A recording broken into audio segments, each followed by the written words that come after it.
इत्तू सा भी नहीं पड़ा और एग्ज़ाम आ गए। बोलो, मतलब एक हफ़्ता बचा है आपके CS एग्ज़ाम्स में, who are giving CS executive group 1।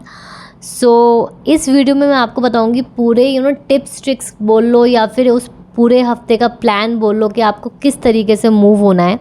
ठीक है, सो इस वीडियो में हम कुछ बातें करेंगे जो आपको ध्यान रखनी है पूरे इस हफ्ते, जो आपको मोटिवेट भी रखेगी, ठीक है, मोटिवेटेड भी रखेगी और आप अच्छे से पढ़ भी पाओगे with a proper plan. So start करने से पहले please do like share subscribe अभी तक अगर आपने नहीं करा है, बिकॉज पूरे महीने जब तक आपके एग्ज़ाम्स होंगे मैं डेली बेसिस पे आपके लिए इस तरीके की वीडियो लाती रहूँगी। तो चलो करते हैं। देखो भाई, सबसे पहले तो ना काम माइंड से पूरा का पूरा एक हफ्ते का शेड्यूल सुनना। सबसे पहला पॉइंट क्या है, segregate strong and weak subjects. अब जैसे फॉर एग्जांपल हम लेते हैं कि आपका CS एग्जीक्यूटिव ग्रुप 1 दे रहे हो, ठीक है, और आपको JIGL and tax law tough लग रहा है as compare to company law and SBEC। तो आप क्या करोगे, आपके पास एग्जैक्ट 1 वीक है 29 तक। उसके बाद तो हम जो 2 दिन हैं वो काउंट करेंगे कि आपका जो भी फर्स्ट एग्जाम है JIGL, आप उसका रिवीजन करोगे ऑब्वियसली।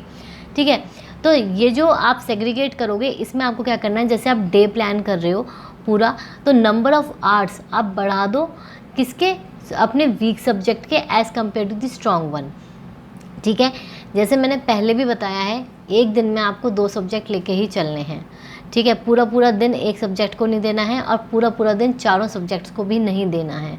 ठीक है, आप इस तरीके से प्लान कर सकते हो। तो ये हो गया आपका segregate strong and weak subjects. Second आपका क्या है, follow ABC analysis of every subject. देखो मैंने अपने YouTube चैनल पे भी ABC एनालिसिस डाला हुआ है कि लास्ट मोमेंट पे आपको क्या है बेस्ट, कि आपको स्मार्ट स्टडी करनी है। अब आपने पढ़ सब कुछ लिया, आपको आता सब कुछ है, ये जो 10 डेज़ हैं इसमें आपको अपनी जो चीज़ें हैं वो स्ट्रॉन्ग करनी है, ठीक है, और अच्छे से रिवाइज करनी है। तो जो आपका ABC एनालिसिस है हर एक सब्जेक्ट का, उसको पकड़ो, ठीक है, और उसको अच्छी तरीके से करो। ठीक है, मेरे YouTube चैनल पे आपको प्लेलिस्ट मिल जाएगी ABC एनालिसिस करके, उसमें आपको सबके मिल जाएंगे। ठीक है, सेकंड है आपका डोंट स्किप स्कैनर। देखो स्कैनर मैंने कई बार बोला है, मैंने अपने लाइव सेशन में भी बोला है कि स्कैनर आपको स्किप नहीं करना है। क्यों? क्योंकि वो एक तरीका बताता है कि आपको किस तरीके के क्वेश्चंस एग्जाम में आएंगे, किस तरीके के क्वेश्चंस फ्रेम होते हैं और किस तरीके से आपको उसके आंसर्स को लिखना चाहिए।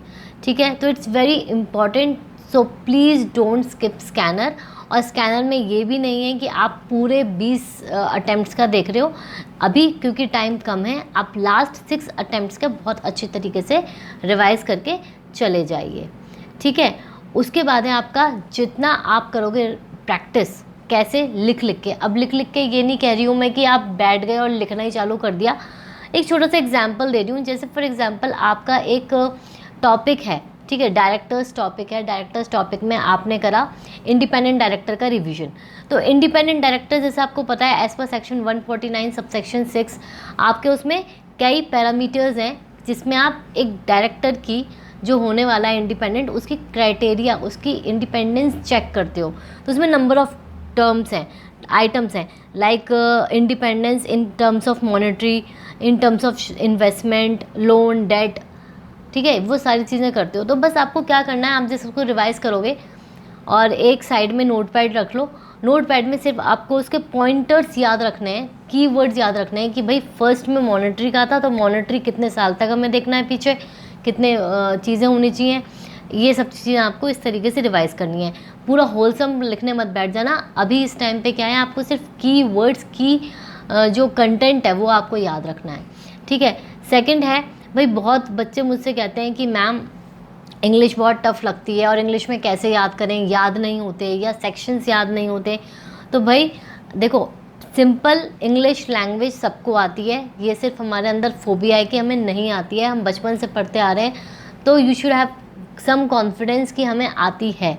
ठीक है, अब जो आपको कंटेंट है, जो आपको लॉ पढ़ना है, वो आप अपनी मदर टंग में, जिसमें आप सबसे ज़्यादा कंफर्टेबल हो, या बहुत मेजॉरिटी लोग इंग्लिश में कंफर्टेबल हैं जो साउथ के हैं, कुछ हिंदी में बहुत कंफर्टेबल हैं, या कुछ किसी की मतलब रीजनल जो लैंग्वेज होती है वो उनकी मदर टंग होती है।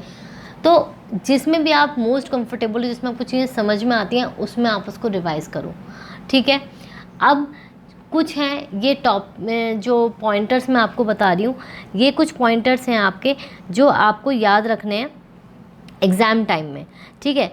अब सबसे पहले क्या होता है, read question with calm mind to avoid any confusion. कभी कभी क्या होता है कि आप ओवर एक्साइटेड हो गए, ठीक है, आपने क्या करा, जल्दीबाजी में क्वेश्चन को गलत इंटरप्रेट कर लिया, उसने पूछा कुछ है लिखा कुछ है, ठीक है, लिखना कुछ और स्टार्ट कर दिया, तो ओवरऑल क्या होगा, आंसर गलत हो जाएगा, मार्क्स डिडक्ट हो जाएंगे, और एक इम्प्रेशन जो एग्जामिनर पे जाएगा वो ये जाएगा कि यार इसने जल्दबाजी में क्वेश्चन गलत पढ़ा है, तो इट्स अ नेगेटिव इम्पैक्ट, ठीक है। तो आपको क्या करना है, आपको बहुत आराम से 2 बार क्वेश्चन पढ़ना है, उसको सही इंटरप्रेट करना है और फिर आंसर लिखना चालू करना है, ठीक है। पूरे टाइम, चाहे एग्ज़ाम्स हो चाहे एग्ज़ाम हॉल हो, आपको पॉजिटिव रहना है, ठीक है। बी पॉजिटिव, मतलब नेगेटिविटी तो दिमाग में लानी ही नहीं है, पॉजिटिव ही रहना है, ठीक है। और try to attempt full marks question paper, because आप एक भी लूप होल नहीं छोड़ सकते हो कि इस तरीके से आप नहीं कर सकते हो कि चलो ठीक है 1-2 मार्क्स का ही तो है, क्या करना है क्या होगा, बट यू डोंट नो कि एक एक क्वेश्चन, एक एक चीज़ की बहुत ज़्यादा वैल्यू है, ठीक है। तो आपको ट्राई करना है कि आप इस तरीके से टाइम मैनेज करो, और टाइम मैनेजमेंट के रिगार्डिंग तो मैंने काफ़ी बताया है आपको, अनअकैडमी सेशंस में भी बताया है कि आपको हर एक क्वेश्चन के लिए, और मैंने लास्ट एक वीडियो भी पोस्ट करी थी टाइम मैनेजमेंट के ऊपर, तो आप वो भी देख सकते हो, जिसमें कि मैंने बताया है कि आपको अगर 6 क्वेश्चंस हैं तो आपको 3 घंटे में हर एक क्वेश्चन को 30 मिनट देने हैं, इंक्लूडिंग ऑल पार्ट्स, ठीक है, क्योंकि हर क्वेश्चन के सब पार्ट्स होते हैं। तो ये आपकी पूरी स्ट्रैटेजी मैंने आपको बता दी 1 वीक की, तो प्लीज़ इस तरीके से आप फॉलो करो, चलो, नर्वसनेस नहीं रखनी है, और सबसे इम्पॉर्टेंट चीज़, जितना रिवाइज़ कर सकते हो उतना करो, कोई भी नया टॉपिक आपको पिक नहीं करना है इस टाइम, ठीक है।